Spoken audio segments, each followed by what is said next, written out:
Hey guys, so we're not doing a really fancy intro today. I just wanted to touch on something that we didn't really mention last video, even though the timing of it would have warranted a reaction from that. For the remainder of the reactions we do, it's a Florida shirt. I don't own any natural orange shirts, so I just turned this one inside out. But we're going to have this in the background of all of our reactions, or if we don't, we are extremely sorry, then we couldn't find the shirt. But mostly just to draw support for a very unfortunate, not even unfortunate is a very underwhelming word for it, but a very sickening and disgusting act, especially with more revealing of the horrible history of residential schools in Canada as a whole, and specifically in Kamloops, which was uncovered. We here, between me and my brother, support the reparations that need to work beyond that, and respect the survivors' stories, and being able to not necessarily just move forward, but be better. On with the show.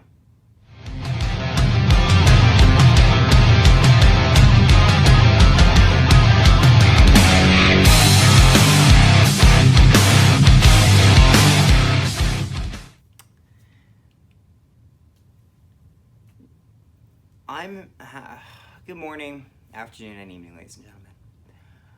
My name is Zachary Nolan Carter. No one is behind the camera. As always. I'm very thankful, actually, I would say, that Carter had to work until 12 o'clock, and we're just recording this now at 12:30, much, because I don't think I could be in the proper state to do this video. We all know why, and for continuity's sake, I'm not going to talk about the hit till near the end. That being said, I don't know how long this video is, so that could become half the video, okay? But don't worry, we will give it the proper respect and the proper gravity that it deserves. Yeah, but like I said, we're gonna go through this game in its entirety. I'm very sorry that I'm kind of down. Trust me, it isn't even about the fact that we lost tonight. We know why. So I'm just going to talk about this first. We're going to get into this game. First off, Hellebuyck is in net, obviously. Price is in net as well. Stastny is out, undisclosed. He did not participate in the warm-up, the optional skate this morning, and he didn't play. So Dominic Toninato is in. Also, we're not doing a Brossois bench tonight. We're sorry. It just doesn't. Neither me nor Carter are in the proper headspace to do one of those things. I don't feel it's appropriate. It's not like the whole mood of this game nowadays, like especially now, just doesn't feel right. I think that's a fair statement. Fun fact: if we were gonna do it, it was going to be Lowry getting hit while sitting on the bench. That was going to be the joke, but is what it is. Oh well. So Toninado's in. He did fine. Fine.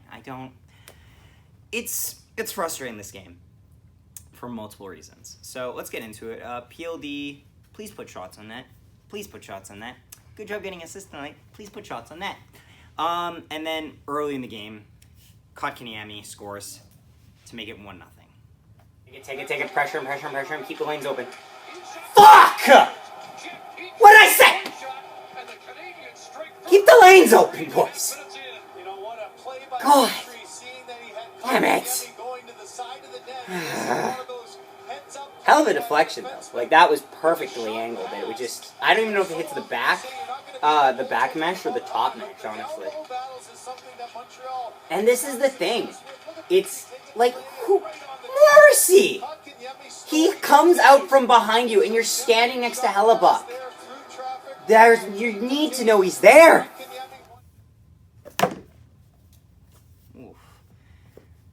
So where do we begin with this one? This game as a whole didn't even feel like rink rust. What it felt like was a team that didn't have a game plan against a team that showed they knew how to play with a game plan. It's frustrating. Morrissey should have covered Kotkaniemi. Simple as that. Moving on. Sherratt was a bit of a pest, but he was a lot like that in the last series, and we should have known that coming in. You should have known that coming in. This is a underlying theme that doesn't get talked about enough in this game. But there was not a lot of scrums and crap in the Jets Oilers series. There just wasn't. This series will have a lot of that. I 100% guarantee it. No, Siri, I don't want to talk to you. I was saying series. Go fuck yourself. Oh, good. We're 5 minutes in. So, like... Fucking voice activation, I swear. Stall on a cycle play. 2-0 Canadiens. Guys, we're not letting them cycle low. That's why! You literally let them do a 3-man cycle, and there's like 2 Jets in the zone. That's lazy. That's a disconnect between your offense and your forwards and your defense. There's two forwards on the opposite side when that play develops. That cannot happen. Punches everywhere. It's But Lowry, shorthanded on a breakaway, would score to make it 2-1. Oh.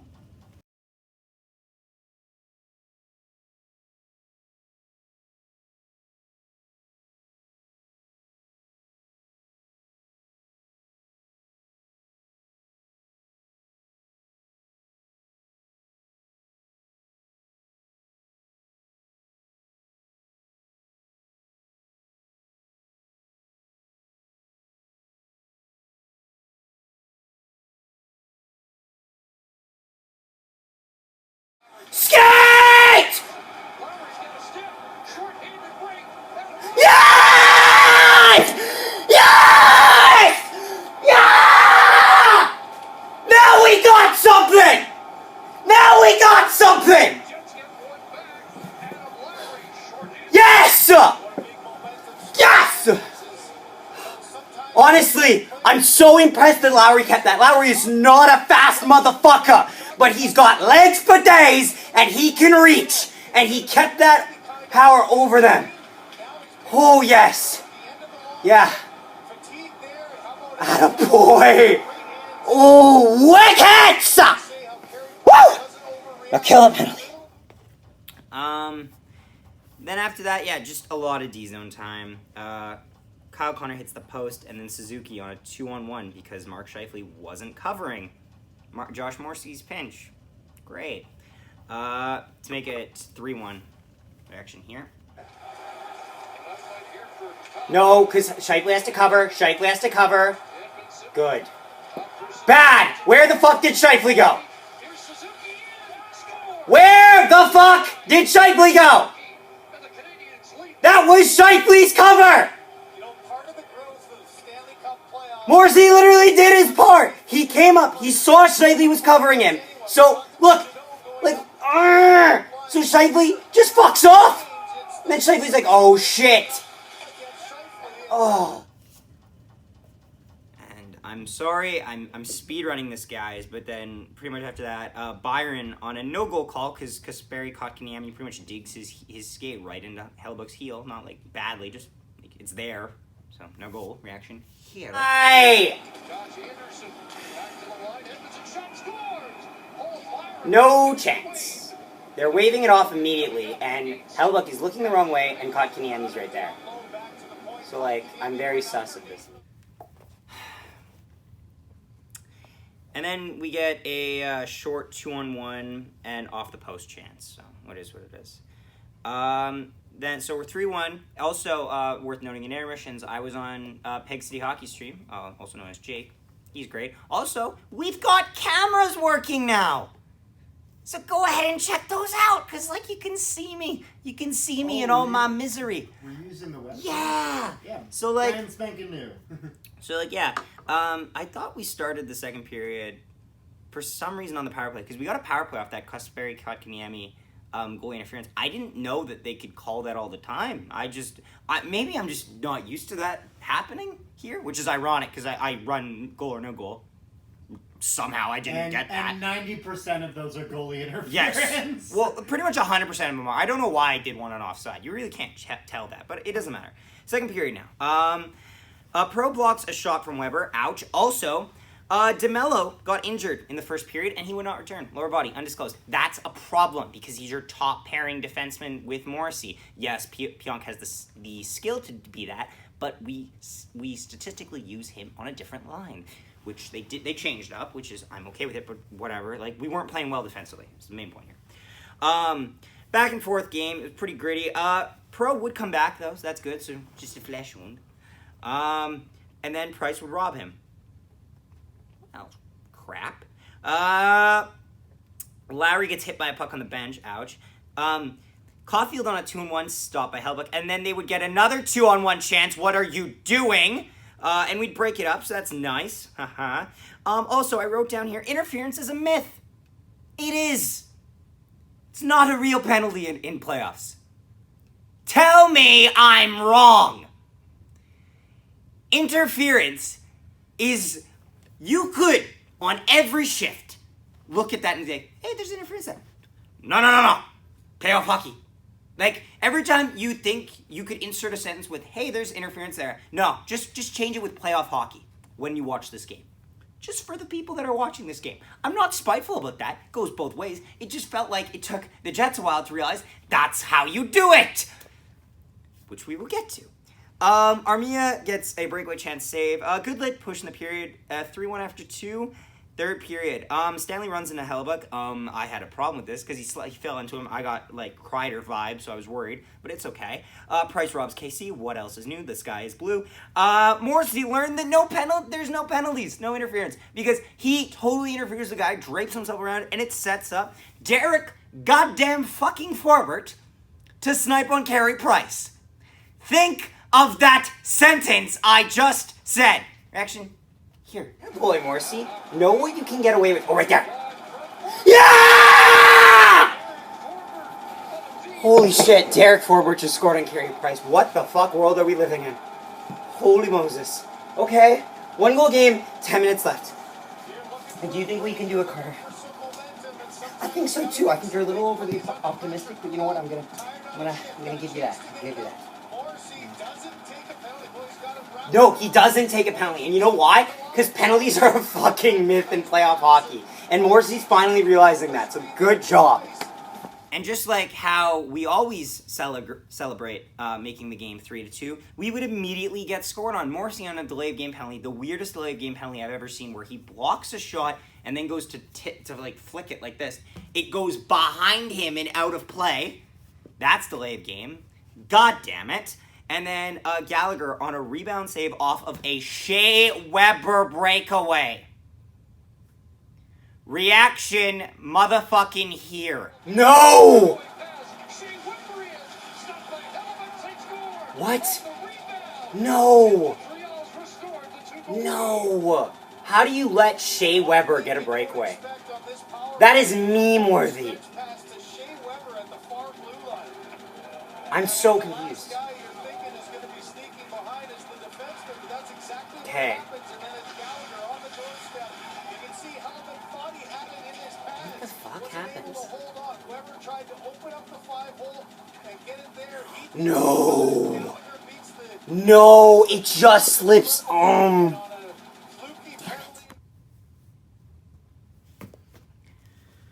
Okay. Alright. Yeah, that's just dumb. Just dumb. Oh, and then I wrote this. Don't get pulled into scrums. I actually wrote this. And I then wrote, watch the third man in, yes. And then I said, and Shifley would take a roughing penalty on this. Gonna be honest, don't know why he was the only one. Sherratt definitely should have went off with it. But you know what? It is what it is. And you know what I actually wrote on this? No lie. You won't be able to see it, I doubt. But I actually said, this is your wake-up moment. I actually wrote that, and I know you won't believe me, and that's fine, when I saw Shifley in the box, because Shifley needs to wake up. Oh boy. So we pull our goalie, and then Kyle Connor would score on a one-timer. 4-3. Yes! Okay, that's one. Okay. What a good fake by Ehlers there. Fakes it up. Okay, it's a one-goal game. You know what? I give this team a lot of credit for that. No guarantee we're going to tie the game right now, but the fact that we have made this a one-goal game in a game we were down 3-1 early, props. Means we're at least we can go down with a fight here. Okay, all right. Then we'd pull the goalie again. Puck would go out of the zone. Jake Evans, who has been playing very, very well the entire game, would go grab the puck and wrap around and score. And this, I need to preface this by saying, my initial, there's two reactions to this play. One of them is my initial reaction. I had to splice this up because honestly I don't feel like some of my wording in this was very representative of how I feel about the situation. I think that's very fair. I was also very high on adrenaline from the game. So you'll be able to tell that I'm very, not necessarily excited, but more of like, oh my god, what is happening type thing. Evan scores. 5-3 reaction here. No, you gotta skate! Oh! Oh, he killed him! Oh my god! And this is where, yeah. I think this is kind of before the realization kicked in, you know what I mean? No, this is 100% before that. Yes, for sure. So let me explain my thought process here, because obviously when I see Evans score there, I'm angry because I'm like, god damn it. Because I really thought we could have scored another one with net empty. Like, we were buzzing. We were really buzzing there. But he scores, and so I'm annoyed. And then Scheifele hits him. I'm like, oh, okay, cool. Here's the problem now. He doesn't get up. And I don't even care what your next sentence is if you're watching this trying to say something out loud. I don't care. Because here's the thing. Why were we okay about the hit when it first happened, the second it happened? If you were okay with that, it's because we have grown used to a standard, okay? And I'll explain it. It's understandable. It's a totally understandable standard. You take a hit, the guy hits somebody, no matter what, he gets up, and then you do it all over again, pretty much. The problem is the second he doesn't get up. Because this hit, if you're not really looking for it, if you don't know it's coming, it doesn't look horrendous. But then Evans falls, and he goes down, and he's face first on the ground. And then if you, and I would actually implore you guys, if you can, go back and check Scheifele. There's a photo of Scheifele around. Maybe I'll post it somewhere, but I'm not sure. Of Scheifele's face, the moment that Evans is on the ground and he stares at it, and it is the biggest, oh shit, what have I done moment I have ever seen in NHL history. It's, oh my. So, Evans is down, and I'm talking about it. And it's a tough thing. It's a tough play to talk about. Yeah. So like this, I don't know. Like I don't know how to feel. I don't like. There's so many mixed emotions about this, and I'll explain a couple things. Do you want to cue the other part? No, not yet. So like. Good on Oilers, first off. Oilers, if you watch the replay, Oilers is literally holding the ball back from falling onto Jake Evans, which is very, very good. And people don't hear enough of his name in good columns, so good for him. It's good. Scheifele, pretty much every Montreal Canadien on the ice is ready to kill Scheifele at this point, and I can, yeah, that makes sense. That would make sense for any hit, though, so we're just making this point clear. There are certain things that are normalized already, and there are certain things that are not out of the ordinary, so I need to specify that. This is hard. This is really hard because there's so many factors in this hit that I need to discuss. And first off, the problem is that Evans was on the ice the entire time, and this is my reaction, pretty much the realization of, oh no, reaction here. I really hope Evans is okay, because Evans is out cold, and right now, the more I talk about this, the more I'm oh my god, no. You can see Nick Wheeler is the one yelling and trying to get a little more. Oh no, oh, he's not even moving. Boy, you hate oh seeing no. Like this. It's unbelievable to think game one of the last two rounds for the Canadiens. Oh no. Well, there's split second decisions you have Yes, to make. okay, first off, why did Sports... So, this isn't even supposed to be lighthearted, but I'll say this right now. Scheifele has to get this. Scheifele has to get the Mike Ward for the worst Jet. He has to.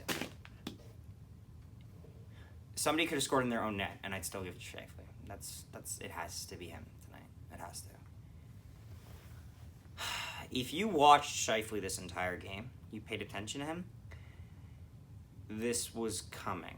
And I mean that in the worst, not in the worst way, but I mean that in the sense of, I'm not justifying this hit by Scheifele. I will not do that. I will say this right now, looking around in the league and around the community especially, there's a lot of different reactions, and it's very hard to tell where's the proper etiquette in this sense.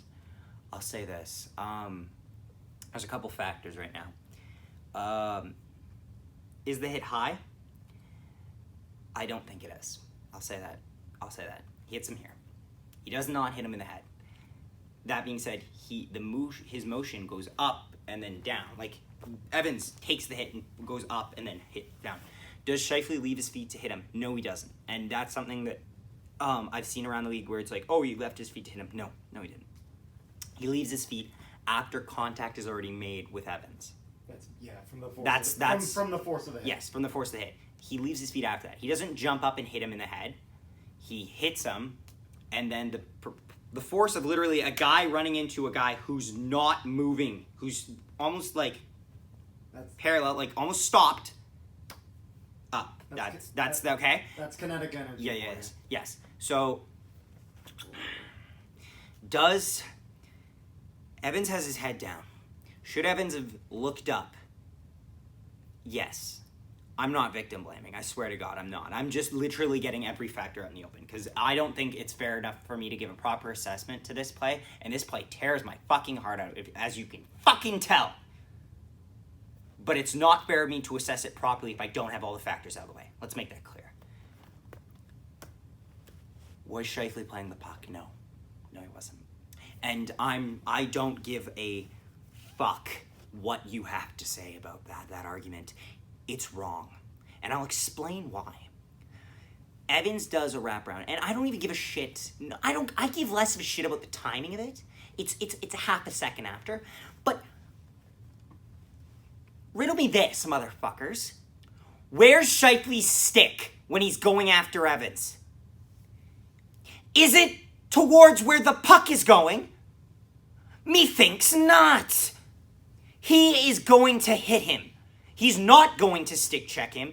And for the record, actually, Zach, a body check is designed to separate the player from the puck. Oh yeah? How does that work on a wraparound? You don't need to separate it. You need to get the puck off his stick. You don't need to get him away from the puck. You need to get the puck away from him, if that makes sense. That really should, because the natural force is pushing that fucking puck in the net. And he doesn't stop it, so it doesn't matter. It doesn't matter there. Now, Scheifele glides for the slimmest of margins. But it's still a roughing because he lines him up from the red line. Does Scheifele have intent to injure him? No. And this could get me flack, and I've seen people going around saying this hit could have killed him. I'll argue no, but but if we're going into the conversation of hits that could kill people, technically, like, most hits could kill people if certain occasions occur. So, like, let's not, okay, for the record, and I'm going to say this now, thoughts and prayers to Jake Evans. I feel like I didn't say that enough. I haven't said that early enough. But yes, thoughts and prayers to Jake. I am legitimately worried. And if you saw the reaction, I am legitimately shaken up by this. And I'm horrified. At the same time, I feel I have a responsibility to at least lay out everything on the table, okay? And if you don't like that, I'm sorry. But that's the world we fucking live in. I'm not letting my bias take over. I'm laying it all out. All of the evidence out on the fucking table so that we can get a clear synopsis of this. And I'll let you know. Don't worry. Does Scheifele deserve death threats on his posts on Instagram? No, he doesn't. And you know what? I understand I understand the upset feelings towards this. And people can maybe rightfully point at any hate that Tkachuk, for example, got last year for injuring Scheifele. Accidental, by the way. But at the same time, and that was also wrong. but it's not right to do it. What do I think the repercussions will be on this? I will get to that because I still am not done finishing this. Scheifele was emotional. Scheifele's not trying to injure him. Scheifele's trying to hit him. He's not trying to injure him. And if you if anyone's wondering, well, no, he doesn't lead up. That doesn't mean he's not trying. Doesn't mean he's trying to injure him. It doesn't. It just fucking doesn't. Look at his goddamn shock and horror face after he hits Evans. Does that look like the face of a man who purposely tried to injure another man? No, he's letting out frustration because he was way too goddamn emotional. And you know what? This is probably the worst joke I'll tell, but I'll still tell it because it's actually a sad fact. That was probably the most fucking effective back check Mark Scheifele's made all fucking season. That's the most determined back check that motherfucker's made all season. It's terrible, but it's true. Like, my God. Honestly. Now, at the same time, let's just, I'm trying to keep myself contained here. Because I'm angry, I'm upset, and yeah. So, like, what should happen? Is the hit dirty? By technique standards? No. But, before you go caps lock in the comments, and if you get offended by that, you're not the right people then, because honestly, I'm not trying to offend anyone by this. I'm just saying, is it a dirty hit by technique? No. But is it a bad hit? You're damn right. Is it a dirty hit by timing? You're damn right. It's an unnecessary hit. You don't have to do it. You didn't need to do this. Why did you do this? You didn't have to. And you know that. Like, and people are raging on this, and they're acting like Scheifele does this a lot. No, he hasn't. This is his first offense. I can't believe it was Scheifele. This is his first offense. I can believe it. If you watch the game, you can see it coming. It's a sad fact. You can kind of see it coming. But anyway, moving on though from that, what do I think Scheifele will get? I don't know. I said on my reaction when I was recording my reactions, I thought he would get a fine. That would be it. But at the same time, I just legitimately don't know. If I'm being honest, I think he gets 3 games. People are saying he should be out for the rest of the series. He should be out of the playoffs. Out of the playoffs is too high. 100%. Out of the series, I'm interested on that prospect. I wouldn't agree with it, though. And I understand, if I understand livid Canadiens fans. I do. I really do. I'm just saying, and am I being biased? Maybe. And I'm sorry if I am, if I'm letting that show too much, for example. But I think he gets 3 games as a first-time offense, and I think he has a Zoom hearing probably about it, and I don't think Mark Scheifele is going into that Zoom meeting in a good mood, and I wouldn't blame him. That being said, I don't like the Jets' chances continuing this series. I really don't, and it's not just losing Mark Scheifele. It's the way we lost tonight. It doesn't look good. We could honestly be swept, and I wouldn't be shocked. It's the moral battle here has been lost so goddamn much. It's upsetting. And, like, if Scheifele does come back in this series, he's a marked man. He's a goddamn marked man. And I don't even know if they're going to let... Scheifele will get into a fight, obviously, but I don't even know if they'll let that go after that. I'm not sure. And you know what? The sad thing is, this is pretty much what it took for Winnipeg to get publicity. And this is what we're getting. Scheifele, I'm upset. You didn't have to do it. You just didn't. 3 stars of this game. Honorable mention will be, I don't know. Honorable mention will be Nikolai Ehlers get honorable mention because he had a rough game, but he did that obviously. 3rd star, Connor Hellebuck. 2nd star, Derek Forbert. Why the hell not? 1st star, Adam Lowry. Guys, I know this was a lot more serious of a video. I'm sorry. It's just I don't know. I hope you enjoyed this video or at least got some levity, I guess, from the situation. And I understand if you don't agree with me. Don't forget to like, because we really do appreciate it. It does help us out a lot. Subscribe if you're new here, because, you know, most videos are a little more uplifting than this. And comment down below your thoughts on this game, maybe even the thoughts in the head. Let's try to keep it, try to keep the discussions a little bit, because discussions really become arguments way too easily, to a little bit of a minimum here, guys. I don't want to start a war in the comment section. This isn't the time or place. Yeah, thanks for watching. Don't forget to follow us on Instagram and all the podcasts. Thanks for watching, and we'll see you next time.